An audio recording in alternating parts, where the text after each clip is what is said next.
თუ ჭამ და ვერ ნაყრდები, ან რესტორნიდან მობრუნებული პირდაპირ მაცივარში თუ შედიხარ თავით, მაშინ ეს ვიდეო შენთვისაა. მეც ეგრე ვიყავი და მოგიყვები როგორ გადავლახე ეს პრობლემა. გაითვალისწინე, რომ ეს შემთხვევით არ ხდება, ეს არის კონკრეტული მდგომარეობის გამოძახილი შენს ორგანიზმზე. მე შენ ახლა მოგცემ 5 რჩევას, რომლებიც უნდა გაითვალისწინო. შენ აღარ შეგაწუხებს მუდმივი შიმშილი.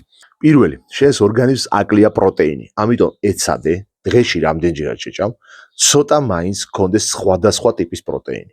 მაგალითად, სადილზე იყოს ხორცი, თევზი, კვერცხი, პარკოსნები, სოკო, წახემსებებზე იყოს რძის პროდუქტი, თხილეული და საუზმეზე და ვახშამზე მე მაგალითად ყოველდღიურად ვიღებ დაბალანსებულ პროტეინის შეიკს, რომელსაც პირადში თუ მომწერ გირჩევ რა უნდა გააკეთო. მეორე, შენს ორგანიზმში ჭირდება დეტოქსი. არა გამორიცხული, რომ შენი ნაწლავის კედლები იყოს ტრანსცხიმებითა და ნარჩენებით დაფარული. შესაბამისად, შენი ნაწლავების შეწოვის უნარი არის დაქვეითებული. ამიტომ თუ გინდა რომ ეს პრობლემა მოაგვარო, ამას ჭირდება სპეციალური პროგრამა, რომელზეც ცალკე ვიდეოს ჩავწერ, აქ ვერ მოვასწრებ ამაზე ლაპარაკს.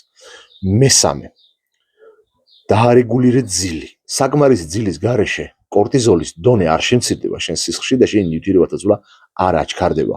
ამიტომ დაარეგულირე ძილი, ძილის წინ უბრალოდ გამორთე ყველანაირი ელექტრული მოწყობილობა, მოერიდე ლურჯ განათებას, ყველაფერს მოერიდე, რასაც ეკრანი აქვს. ეცადე რომ წაიკითხო ჩვეულებრივი დაბეჭდილი წიგნი, ან უბრალოდ მოусმინო სასიამოვნო მუსიკას, რომელიც დაგამშვიდებს, რელაქსაციისთვის, ასე ვთქვა. მეოთხე, დაიცავი წყლის რეჟიმი.